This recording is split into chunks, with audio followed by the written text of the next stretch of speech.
Hi and welcome. I am Cassidy Avila with the Center for Optimizing Rural Health, and this is our May webinar, The Art of Feedback.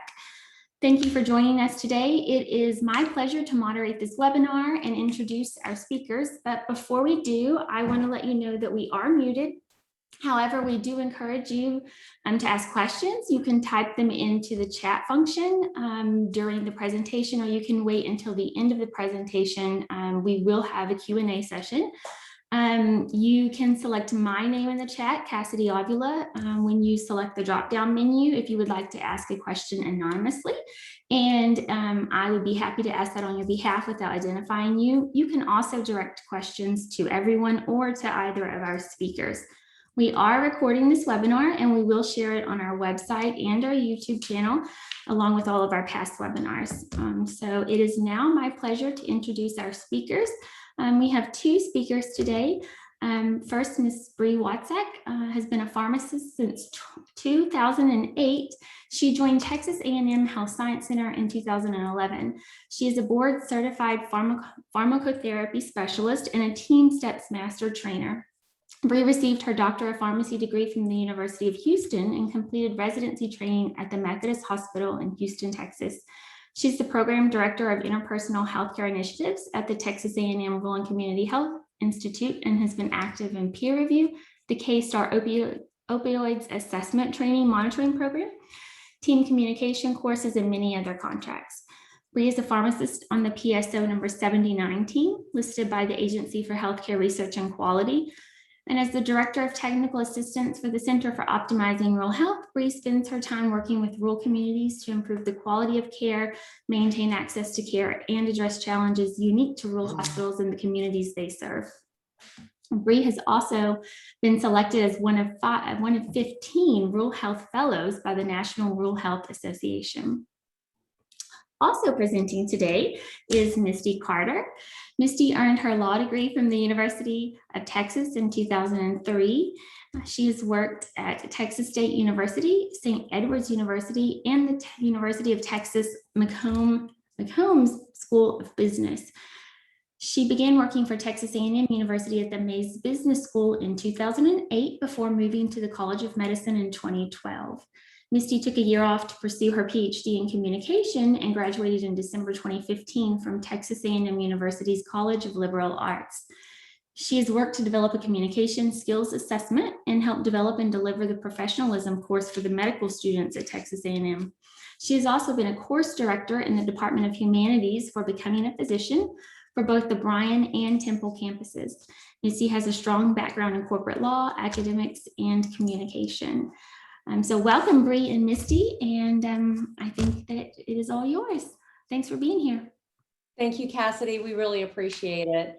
So it's such a pleasure to be invited to talk to you all today. Bree and I have been working together for the last 5 years, developing a communications course for healthcare providers. And so to pluck a piece of that from our curriculum and talk specifically about feedback today is a real pleasure. So thank you for inviting us. We appreciate it. So let's get started with our day. Our learning objectives are threefold. We're going to talk about why feedback is so important in healthcare teams. I'm sure we've all heard about feedback and giving and receiving feedback. We're going to focus in today on healthcare teams and why it's so essential that we do that well. Next, we're going to move to some models for effective feedback and how that works. And finally, we're going to give you some tools for providing difficult feedback. At the end of that time frame, we're going to do some modeling and then open up the floor for some questions. And we invite you to participate and let us know what some of your experiences have been. So with that, let's talk first about why feedback is so important in healthcare teams. As I mentioned, we've been doing this for 5 years now, and we are seeing that one of the most challenging pieces in our communications courses, especially the best practices course, where we work with individuals in a group setting and ask them to give one another feedback, is that feedback loop, right? Giving feedback back and forth to one another. And we find that that's something that highly effective teams have to do well. I don't know how long you all have been in practice, but I remember one of my very first jobs out of undergraduate was at a consulting firm, and we had to do 360 feedback, where you give information and feedback to your superior, they give it back to you. And I can tell you that was nerve-wracking for a 22-year-old young newbie to try to figure out, what can I say that is not offensive, that gives some information. So feedback is something that I have been working with for 20 plus years in different settings. But let's talk about why it's important in healthcare teams. So I'm going to send it over to Bree to talk about team steps and why it's important. Thank you, Misty. Yes, I'm referring to team steps. You will see I have a pocket guide, and I will drop it here in chat shortly, the website for the Agency for Healthcare Research and Quality, where you can find not only print versions where you can print the pocket guide, but there's an app, and their entire curriculum is there if you'd like to do a deeper dive. So a high level overview of team steps, and we do use this in our communication courses, is they pulled best practices from high stakes industries where there is zero tolerance for error. So military, airlines, industry, healthcare. And they found tools and strategies that help build teamwork. And so this is their framework as shown on the slide. And they have drilled down into 4 teachable, learnable skills. Our leadership, situational monitoring, which just means you know what's going on with your team, so you're monitoring the situation. Mutual support, when I'm monitoring the situation, I know how to help my teammates, that's backup behavior. And communication ties leadership to situational monitoring to mutual support. It's what ties everything together. At the center of these 4 teachable, learnable skills is the patient. And you'll see that as teams work together and improve their communication skills and work on leadership, situational monitoring, and mutual support, you'll see an increase in skills. And these skills are, as the red arrows show, knowledge, performance, and attitude. So on the next slide, we'll talk a little bit more about what those are. So the outcomes of these team-based competencies, performance is also knowledge, or the shared mental model. And that just means we're on the same page. We know what the goals are. We know what the expectations are. Leadership has sent them, and via communication, we have shared them. Attitudes, this is not attitudes. This is a sense of mutual trust, knowing that we're on the team to provide patient care and that feedback is meant to improve patient care. And orientation is where you are on the team. I know my skills. I know Misty's skills. I know Cassidy's skills. I know where we complement each other. I know where we're separate and can't help each other in that, but that's orientation of knowing who's on the team, what skill sets they bring. And then performance. We will see as teams improve with their communication, you'll see improvements in adaptability, accuracy, productivity, efficiency, and safety. And so communication, as I said, connects all these. And part of effective communication is feedback. Feedback helps strengthen that sense of mutual trust. If I know Misty's going to let me know how I did, then I trust her to watch out for me if my goal is patient safety. Feedback can also help the team improve their accuracy, productivity, and safety, which we all agree with. As so an example, a feedback loop, the context, I am a pharmacy, I've always been hospital-based. And so it is a best practice of care that when you're doing neonatal TPNs, these very tiny premature babies, the math is double checked. There's a pharmacy pediatric double check. 2 pharmacists check it, and then the nurse checks it, right? It's a best practice because these patients are very vulnerable. And so since it's a best practice at one hospital I worked with, I would ask for a pediatric double check. And that is a form of feedback because I'm asking a teammate to give me feedback on my math. Is there something I missed? My goal is patient safety. I want their honest opinion, and I trust them to not attack me or lie, but to think about the safety of the patient and give me that feedback. I was at another hospital and I thought this was a best practice and therefore it was a standard of care. And when I asked for that pediatric double check, they didn't have a culture where there was mutual trust in this communication, and they didn't see it as a feedback loop. They saw it as, if we can't trust your math because you don't trust your math, then maybe you don't need to work here. So as kind of an example of feedback on something as simple as, did I do the math correctly? Did I get the macro micronutrients and the electrolytes correct to be safe? But that's also a feedback loop in that there's trust and orientation, that is the expectation. All right, I will let Misty take it from there, and I'll drop the website into the chat. Thanks, Bree. And so those are just examples of a positive feedback loop and a negative feedback loop. Examples or establishing, a culture of giving and receiving feedback is essential in healthcare. So this article that's listed at the bottom can also be provided. We'll ask Cassidy to send that in the follow-up information, but it talks about feedback being the breakfast of champions, the fuel that drives improved performance, and something that's essential in establishing a culture of feedback. So all of the pieces that Bree was talking about in Team Steps really relies on having that open line of communication and trust. I did want to mention something that I read from Amina Nolan. She writes for the Matrix Leadership Institute. She said, one of the greatest obstacles to establishing a norm of giving and asking for feedback is that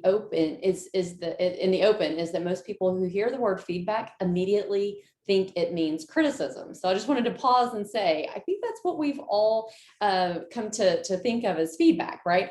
There was a research a couple of years ago done about students who were leaving different programs saying, did you receive adequate feedback? And they would say, yes, no, right. And it was rated pretty low, that they weren't getting a lot of feedback.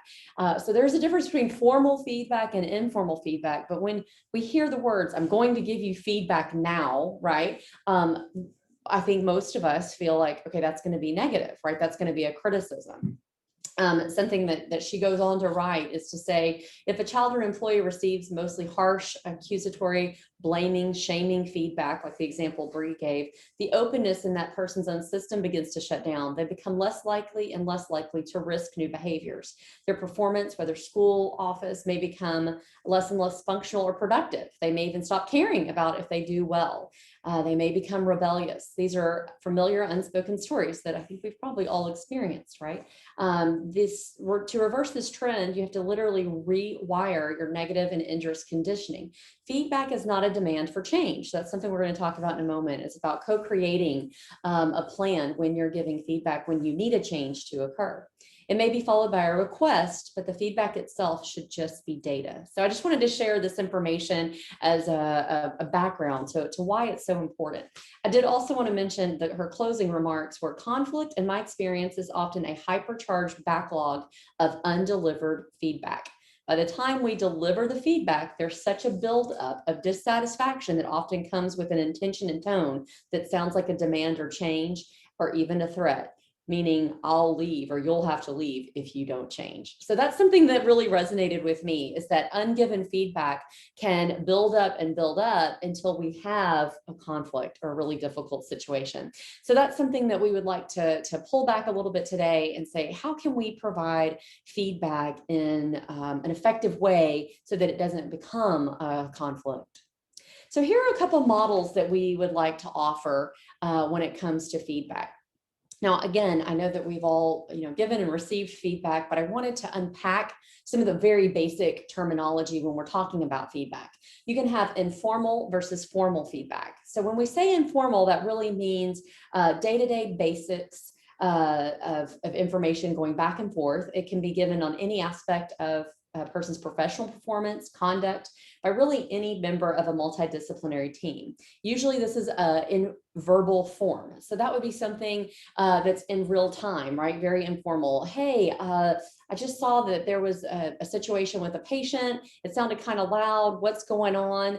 I think everybody else overheard that. Maybe we should unpack it. Some kind of feedback or interaction about what's going on. So that's really informal. Versus formal feedback really is structured. That's usually in the form of an assessment. It can be offered by any member, but usually it's by peers or supervisors, and typically it's reduced to writing. So this would be an annual performance review or some sort of write-up if there was a really big issue or problem. That would be a formal form of feedback.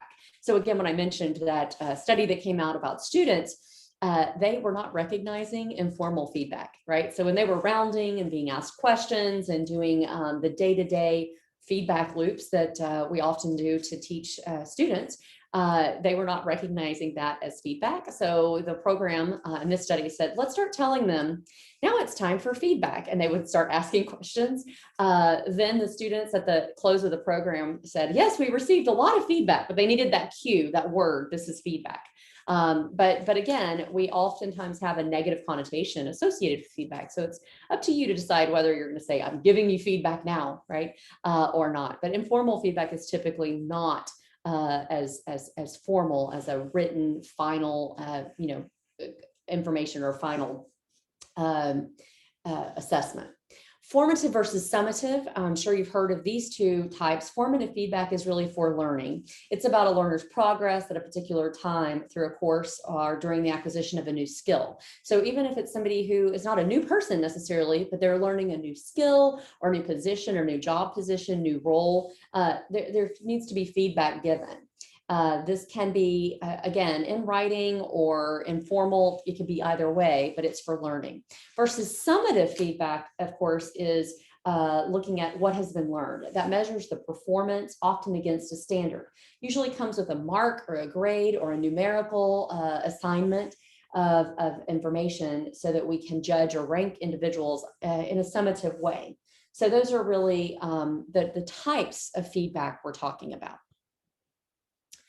Now, this comes from ACH, the American Academy for Communication and Healthcare. And what they define feedback as is specific non-judgmental information comparing a trainee's performance with a standard with the intent to improve performance.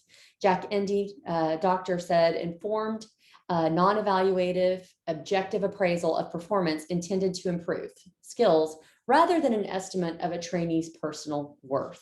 So that's something that I also wanted us to keep in mind as we're going through this. When we get to just the data, right, just the facts, like from Dragnet, we want to make sure we're not also assigning some personal attributes, right, to that information. So we'll talk about that in just a moment. So let's talk about some models of feedback. Traditionally, we've probably heard about the feedback sandwich, right, where you give start with information that is positive, right? And then you move to something that could be critical or negative feedback. And then you close with that positive information again. I've also seen this called the OREO, O-R-E-O. That was Laura Livingston at our med school used to talk to our standardized patients when they were giving feedback to students that she suggested OREO, open with praise, reflect on performance, evaluate the performance, and offer encouragement. So that was also, the positive praise at the beginning, the criticism, if any, and then move to that encouragement. Another way to think about it is chronological. So if you go through and offer, this is what I've noticed from the time you've been here. Let's talk about January, then February, then March, and go through a chronological fashion and observe their learning from the beginning to the end. And then finally, the Pendleton model was introduced in 1984. It was much more learner-centered.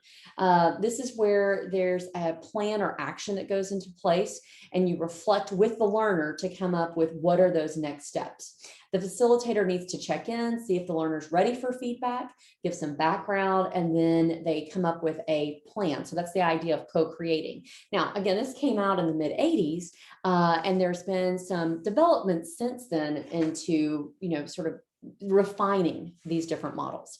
So nothing today is rocket science. We ask you to just take what works best for you.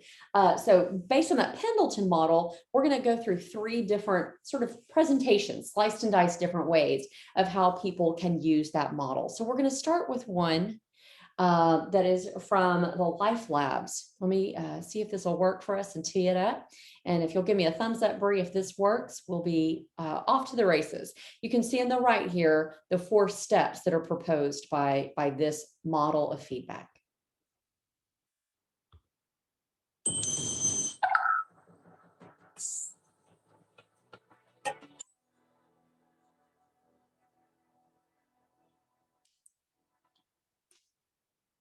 If you look at like a carpenter, they have a toolbox. A dentist, they have their drills. In our era and the type of work most of us are doing, the tool we most need is actually centered around being able to give and receive feedback well.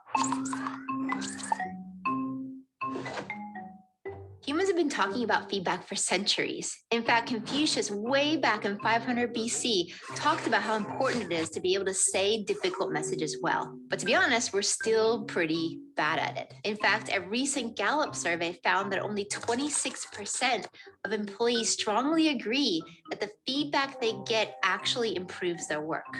Those numbers are pretty dismal. So what's going on? The way that most people give their feedback actually isn't brain friendly. People fall into one of two camps. Either they're of the camp that is very indirect and soft, and the brain doesn't even recognize that feedback is being given, or it's just simply confused. Or they fall into the other camp of being too direct. And with that, it tips the other person into the land of being defensive. There's this part of the brain called the amygdala, and it's scanning at all times to figure out whether the message has a social threat attached to it. With that, we'll move forward to defensiveness, we'll move backwards in retreat. And what happens is the feedback giver then starts to dysregulate as well. They add more ums and ahs and justifications, and the whole thing gets wonky really fast. It doesn't have to be this way. I and my team have spent many years going into different companies and asking who here is a great feedback giver. Anybody who's named again and again, we actually bring into our labs to see what they're doing differently. And what we find is that there's a 4-part formula that you can use to say any difficult message well. Okay, are you ready for it? Here we go. The first part of the formula is what we call the micro yes. Great feedback givers begin their feedback by asking a question that is short but important. It lets the brain know that feedback is actually coming. It would be something, for example, like, do you have 5 minutes to talk about how that last conversation went? Or I have some ideas for how we can improve things. Can I share them with you? This micro yes question does 2 things for you. First of all, it's going to be a pacing tool. It lets the other person know that feedback is about to be given. And the second thing it does is it creates a moment of buy-in. I can say yes or no to that yes or no question. And with that, I get a feeling of autonomy. The second part of the feedback formula is going to be giving your data point. Here, you should name specifically what you saw or heard and cut out any words that aren't objective. There's a concept we call blur words. A blur word is something that can mean different things to different people. Blur words are things that are not specific. So for example, if I say, you shouldn't be so defensive, or you could be more proactive. What we see great feedback givers doing differently is they'll convert their blur words into actual data points. So for example, instead of saying, you aren't reliable, we would say, you said you'd get that email to me by 11, and I still don't have it yet. Specificity is also important when it comes to positive feedback. And the reason for that is that we want to be able to specify exactly what we want the other person to increase or diminish. And if we stick with blur words, they actually won't have any clue particularly what to do going forward to keep repeating that behavior. The third part of the feedback formula is the impact statement. Here you name exactly how that data point impacted you. So for example, I might say, because I didn't get the message, I was blocked on my work and couldn't.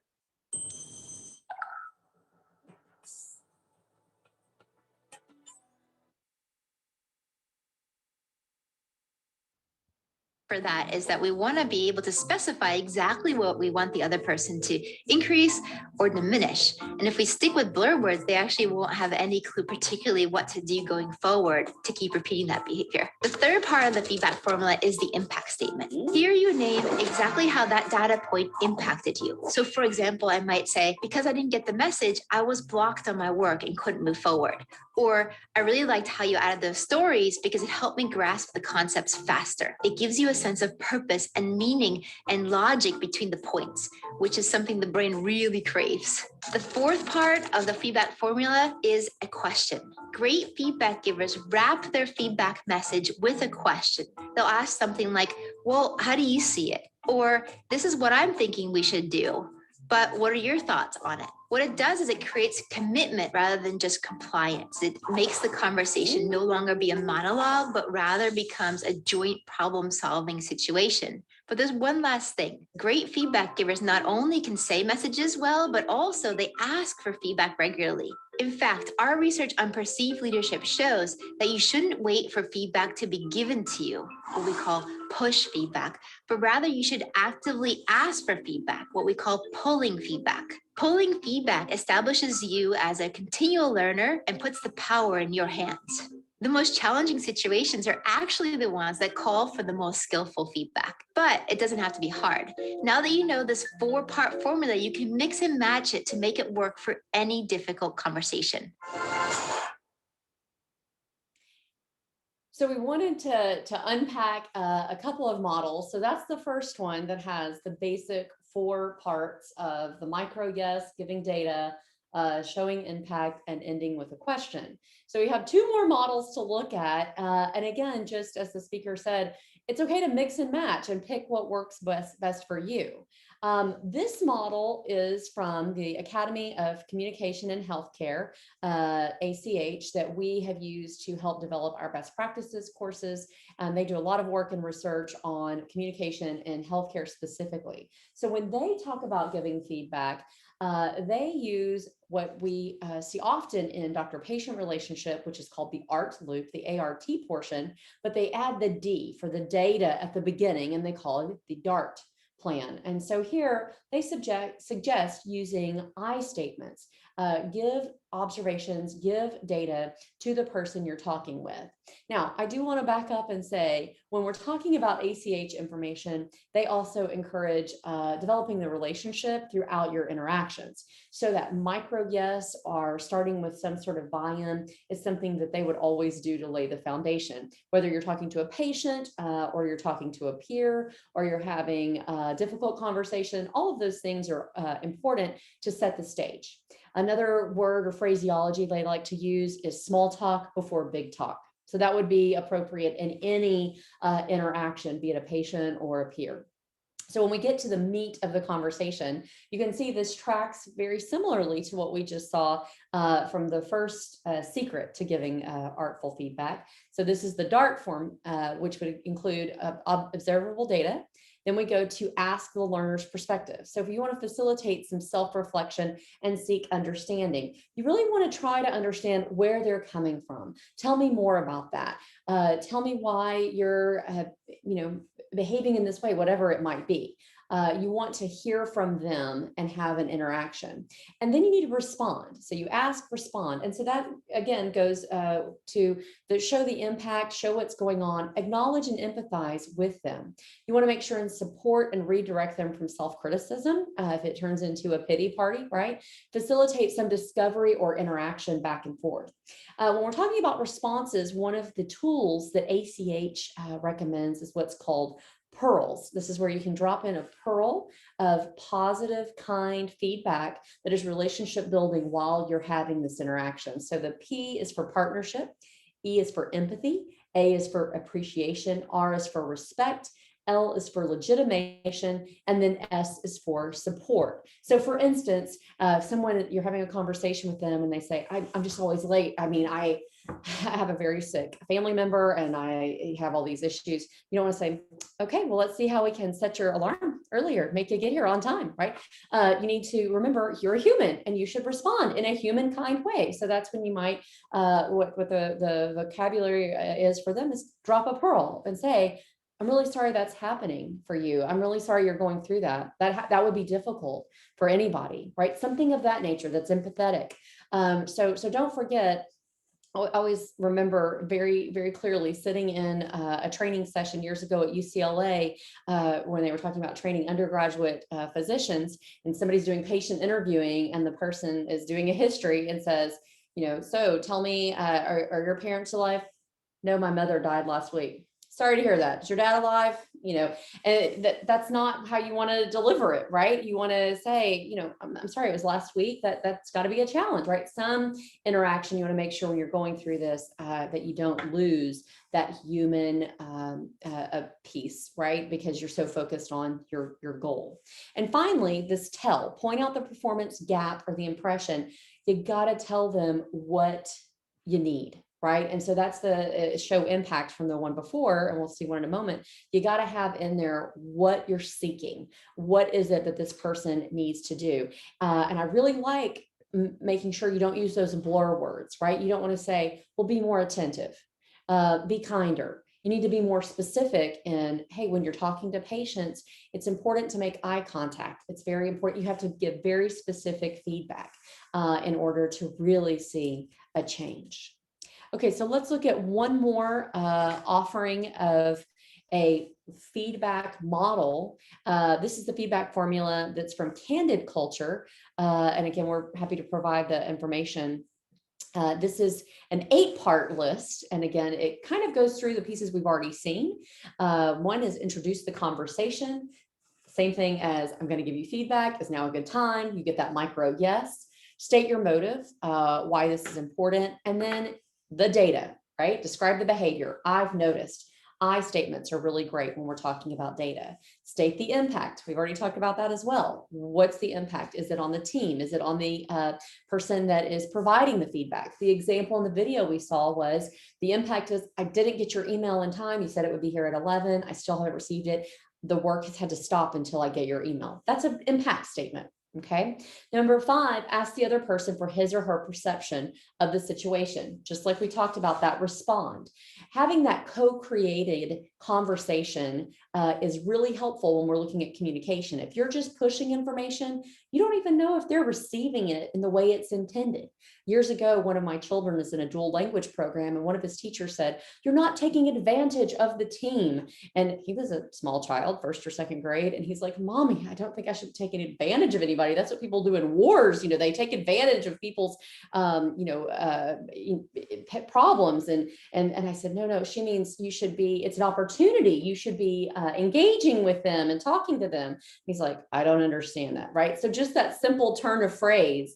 And I see we do that all the time, right? Take advantage of what's of the situation so you can learn more. Well, how? So we need to have that conversation to make sure we see their perspective and make sure they're not misunderstanding or coming at it from a different direction or a different definition of what we mean by kindness or what we mean by attentiveness, right? These blur words. Number 6, make a suggestion or request. If they knew another way to do it, they would already be doing it that way. So that's where we need to say, this is what we need to have happen. Here's the goal. Finally, build that agreement on the next step. That has to be a co-creation. It can't be, this is what you must do. You have to have buy-in. It's very similar when we're talking about patients and we're talking about adherence to drugs. We talk about this quite often with physicians and pharmacists and nurses, right? Anybody on the healthcare team that is talking to patients. We got to make an agreement when it comes to medication. How are we taking it? Where are we getting it from? How does it work? Got to make sure you do that, check back in with them, and then end with a thank you. You want to make sure that you're preserving that relationship. So let's look at an example that Shari Harley gives us. Here we go. A couple months ago, I was in. We're just going to go to one of her examples here. Promised you how to tell someone to not stop texting in front of a patient. All right, you ready? Hey, do you have a second? I need to talk to you. This is a little awkward for me to bring up. It may be a little awkward for you, but I care about you and I care about your career, and I think this is getting in the way. I've noticed that at times when you're working with patients that you're on your phone and you're texting. We're in an environment that is really about customer service and paying attention to every patient who comes in here as if they were our parents and our moms and our grandmas. So I'm gonna ask you not to have your phone out ever, when you're with a patient, and that you're really giving your full attention to that patient. What are your thoughts? And that's it. Now, how many of you have noticed that sometimes you have to have feedback conversations more than once? You're like, we're talking about this again? How many of you have tried to quit something? Chocolate, alcohol, shopping, something else. How long does it take? Like, is it like, if you try to quit smoking, does it go on the first try? Yeah, the guy I'm dating, it's been a year. He's not working out. So don't expect to have the conversation more than once. And you tell the person, you prep it, right? You prep it and you say, listen, when I see this get better, I'm gonna say something. And when it doesn't get better, I'm gonna say something. But be prepared to have this conversation again, although I'd really love not to. So, and this is really what I'm gonna talk about tomorrow. The key to being able to say what you want without being physically ill is to set the expectation that you're going to do so. But most of us don't, right? So we hire people who are like smart and talented and they went to a great school and we think they're going to be awesome. And then they start and they do this weird squirrely stuff. We're like, woo, like the Scooby-Doo moment. Oh, I can't believe they did that. But it's too awkward to talk to them directly because that feedback thing is too weird. So we just tell someone else, right? So we go to our friend in AOE, we call someone in another practice and we go, oh my gosh, I got this person and they're doing this thing. And then your friend says, well, have you talked to them? And you're like, no, too bad. So what we'll do tomorrow is, well, how do I do this so that I'm not nervous? There's nothing I've said this afternoon that you can't do. So you're welcome to check out more of those videos. We'll make sure and have a link Couple months. put in the information that's sent out. Oh, I think Bree is putting the information out there as well. What I liked about what Shari said there is a lot of times you're going to have conversations over and over and over. And that avoidance, when you have different models of conflict, a lot of people go to whatever their comfort zone is, right? And it could be avoidance. It could be, I'm going to get, loud and move into one of these confrontational approaches or postures. So it's important to think about what you need to do in order to give feedback. So just setting the stage and letting someone know, hey, we need to have this conversation. And you can say, this is uncomfortable for me, or this is a difficult conversation. That's okay. But having that conversation instead of doing the back end, right? Well, I'll just call somebody else and tell them about it, is what we're trying to offer you some tools of how to do that. So that leads us to our very last piece, which is discovering tools for providing difficult feedback. Positive feedback is great, right? It's fun to have a performance review for one of your high performing colleagues, and it's all roses and fun, and it's a great, conversation. But when we have difficult feedback, it can be very challenging. So we wanted to give some examples and do some role play, and then open the floor up for you guys. Some of the barriers that come up often are, how do we give good feedback that's effective? And this again is taking from the models we've just looked at, issues that we can overcome by, again, practicing, relying on a model, maybe write down some thoughts in advance and be prepared to have these conversations. The first one, again, is that generalized feedback that isn't related or tied to specific facts and specific data. So we really encourage you to have some data points ready to talk about. So no, yeah, you were late several days.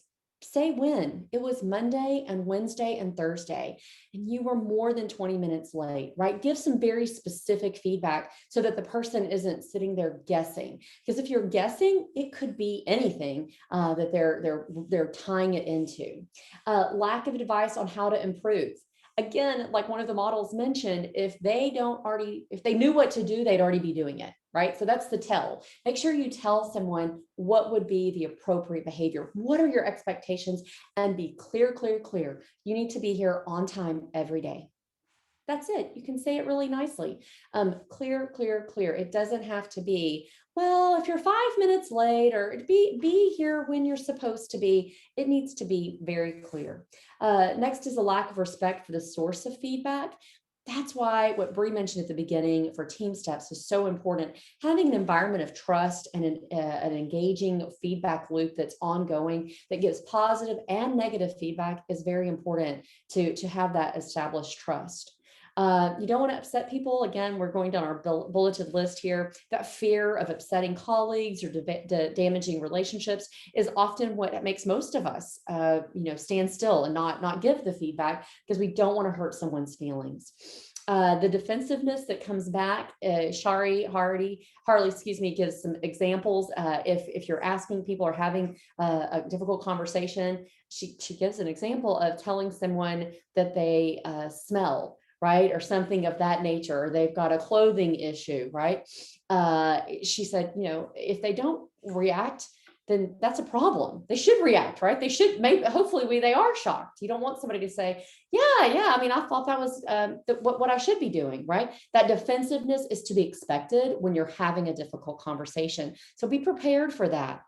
Also, the physical barriers at the bottom, you got to make sure you're doing it at the appropriate time and place. Calling someone out in a public venue is just not appropriate, and it's going to lead to some issues.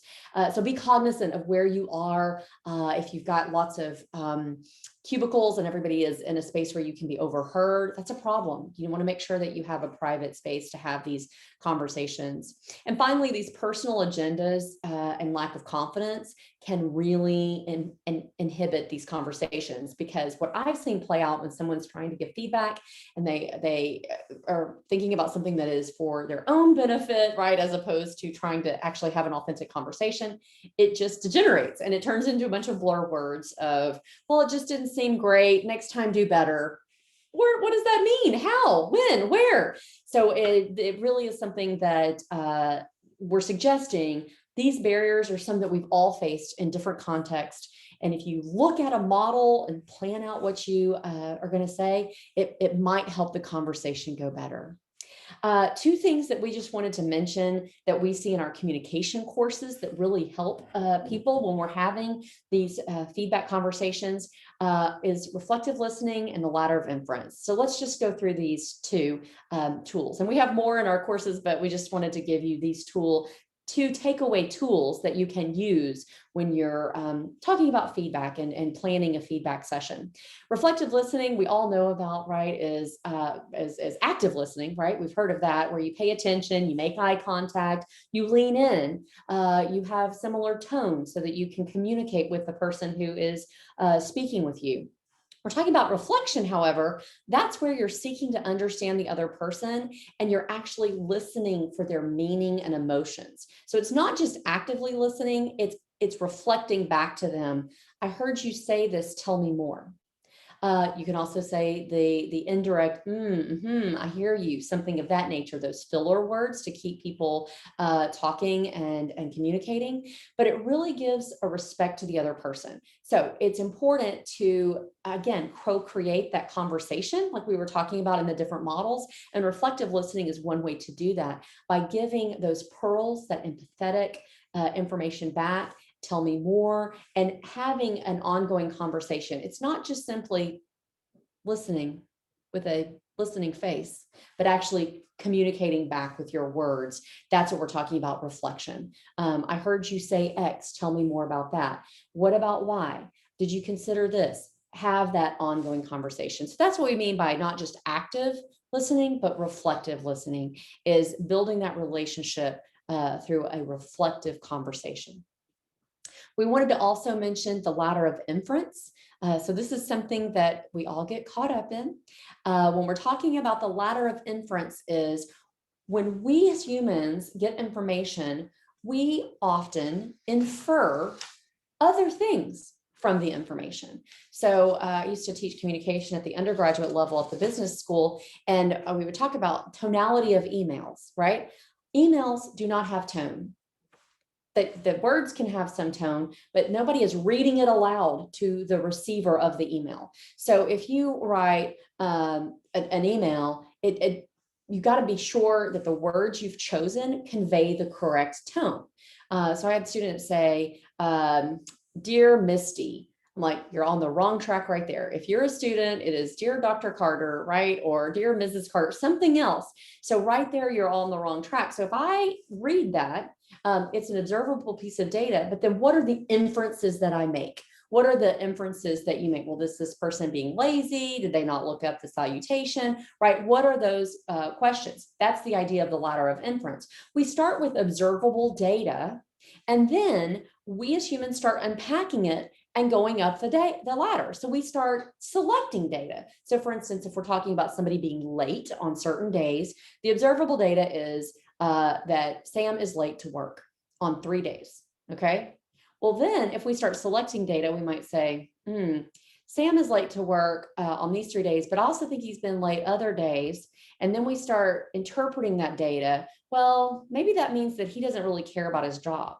Maybe that means that he doesn't really care about our team. We start drawing conclusions. We go up the ladder as to what these pieces of data mean.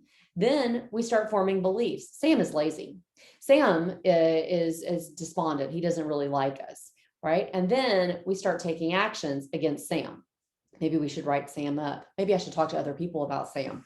Do you see what I'm talking about? Going up the ladder. As we move up the ladder, we start taking actions that are not just based on observable data, but the data that we've selected, that we've highlighted, that we've interpreted, that we've made conclusions on, and have now formed beliefs about individuals.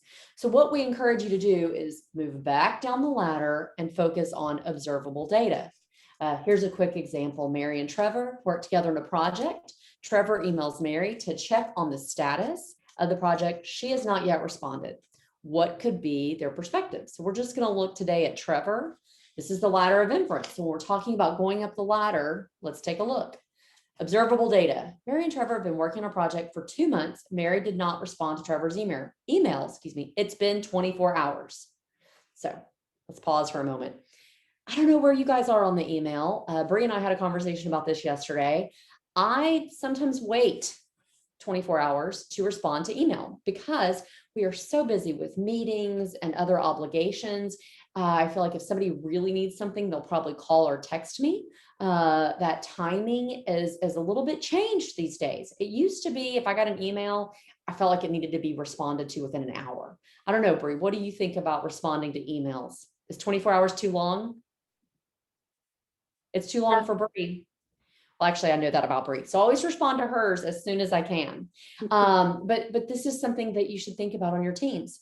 What is the appropriate length of time? There's a researcher from the University of Texas in Austin, Donna Ballard, that studies time in organizations. How long is too long? So she's looked at text messages, tweets versus email or a phone call. How long is too long? So that would be a question. Now we know it's been 24 hours. Now, if it's only been 20 minutes, Trevor should probably cool his heels, right? But if it's been all day or 24-hour overnight, maybe that's too long. Okay, so let's go up the ladder. Selected data. What is he going to select as his data? Responsiveness is important to Trevor. He has been noticing Mary does not respond to emails very quickly. So now we see it's been a habit. If we keep going up the ladder, we interpret the data. Trevor interprets Mary's non-responsiveness as a sign of disrespect. Okay, so now the 24-hour time frame has led to a feeling in Trevor that Mary is disrespecting him. Next, conclusions. Trevor concludes Mary is not committed to her job.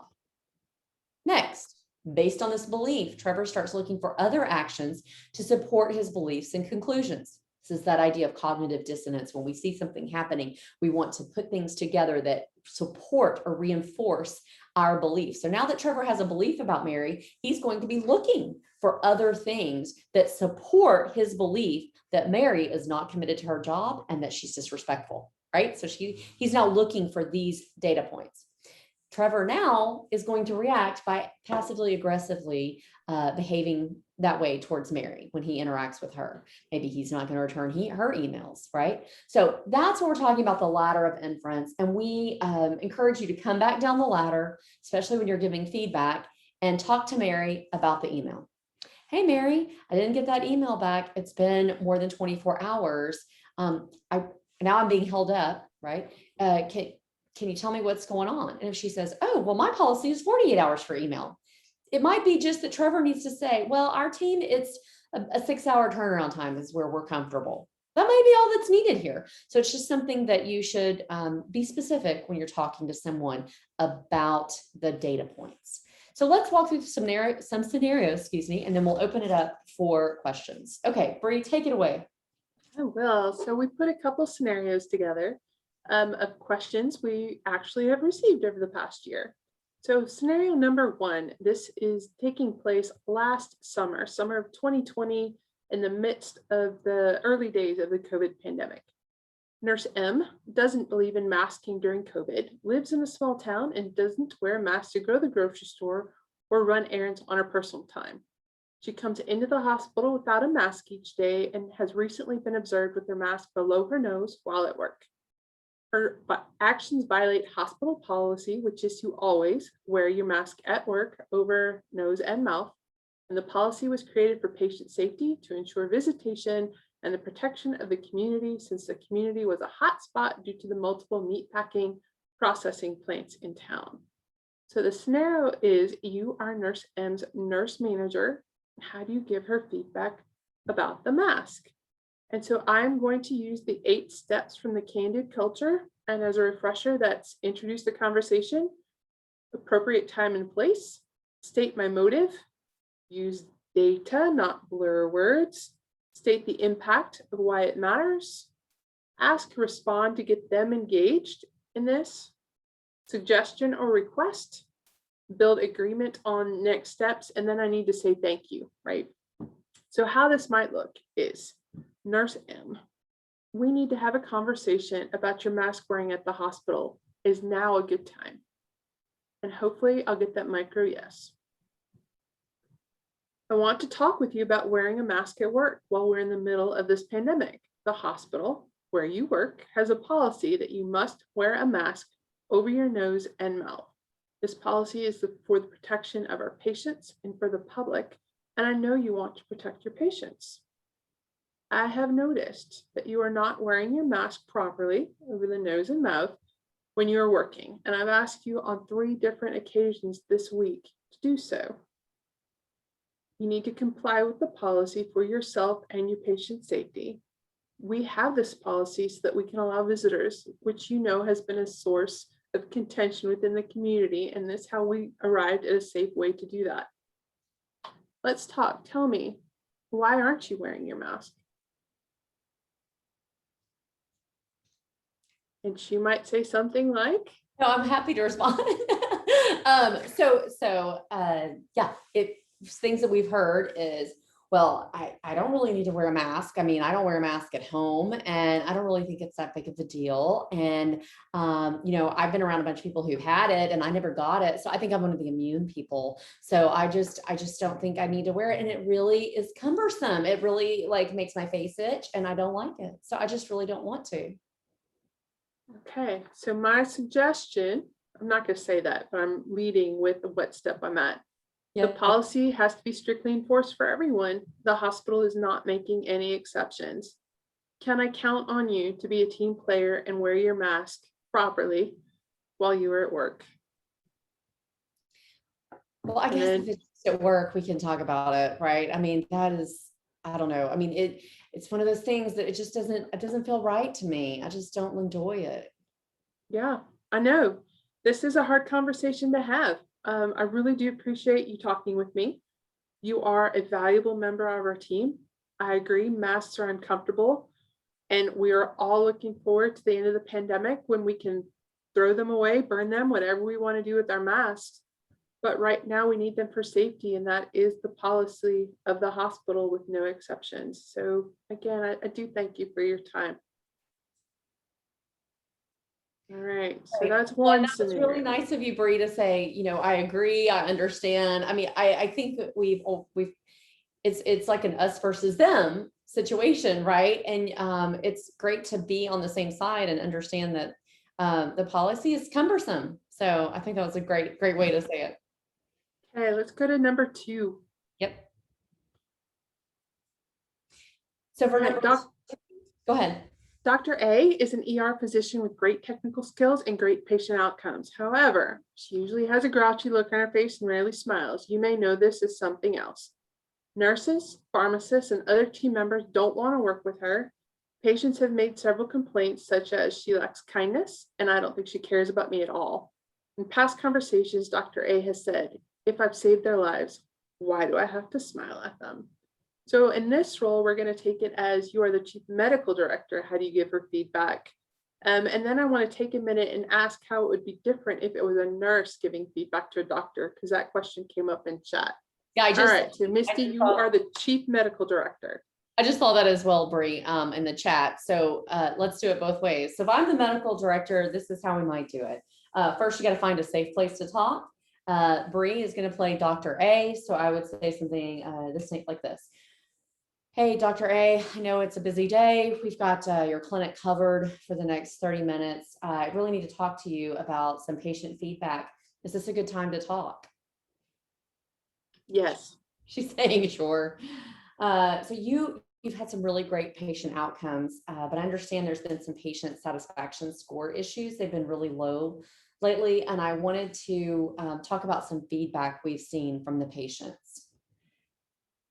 This is where she normally would look shocked, right?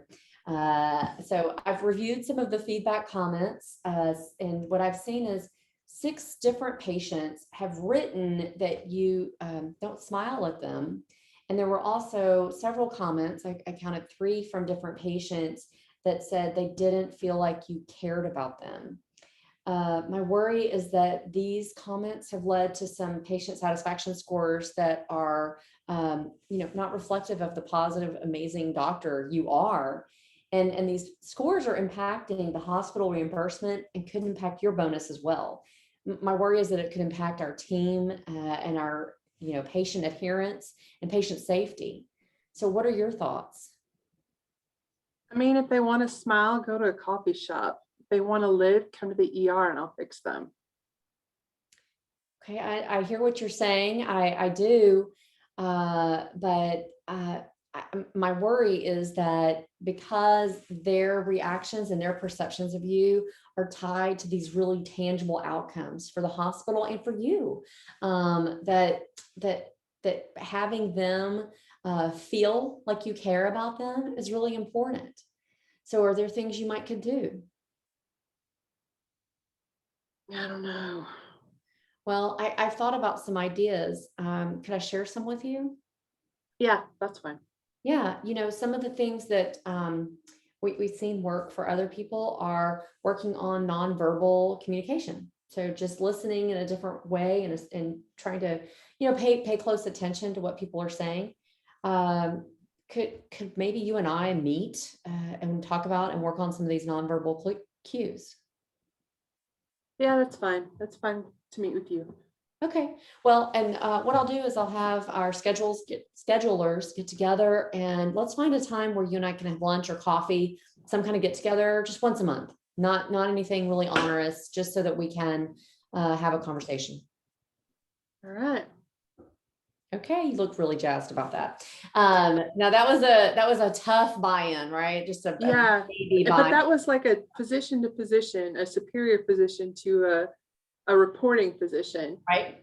So I think if it were a nurse who was maybe the unit director giving feedback to a doctor that's not in her report command, I think you could keep the same, let's have a private conversation. Why is it important?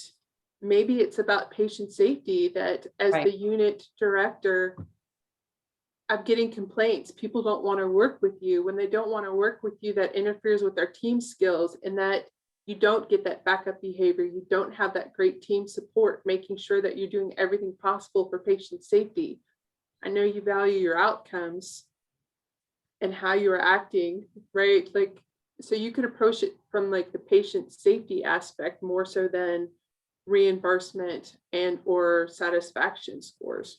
Right. That's exactly right, Bree. Thank you for mentioning that. There's a great book called The 5 Dysfunctions of a Team. And it talks about what do you do when you have a bad apple, for lack of a better word, or somebody who doesn't want to be a team player, a little bit different than this exact scenario. But it's something that you got to figure out, what are the motives, what are the motivations of that person, and what are the goals of the team? And you got to have these conversations. So we also talk about career limiting moves, though. You don't want to do something that is career limiting. So based on your specific situation, you might consider bringing in a colleague or someone else who is at a different place in the chain of command that would be an ally and somebody you can have this conversation with, or loop them in as appropriate. That's a great example. We have one final scenario. I know we're almost out of time, so I don't know, Bree, if we have, with the last 2 minutes, if we want to go ahead and just walk through this quickly. Or let's open it up for questions. I want Great. to make sure we address the nurse Yeah. to physician and see what other questions have come through to Cassidy. And then we can go back if people want to hang out.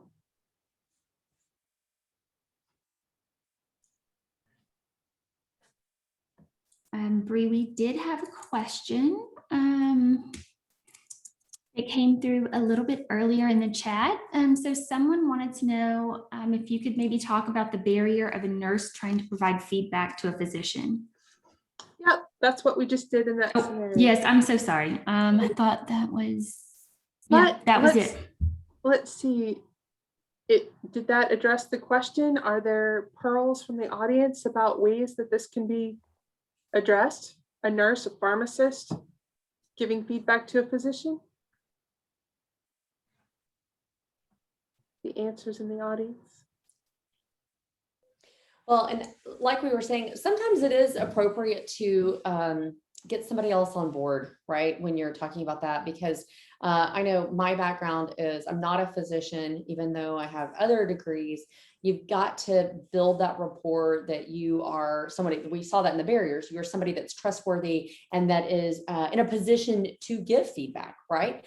And so that's what we were talking about early on in the presentation with Team Steps, as Bree said, putting together an environment of safety where people give and receive feedback freely to one another, no matter their rank or station, is the ultimate goal, right? So that people are open to that.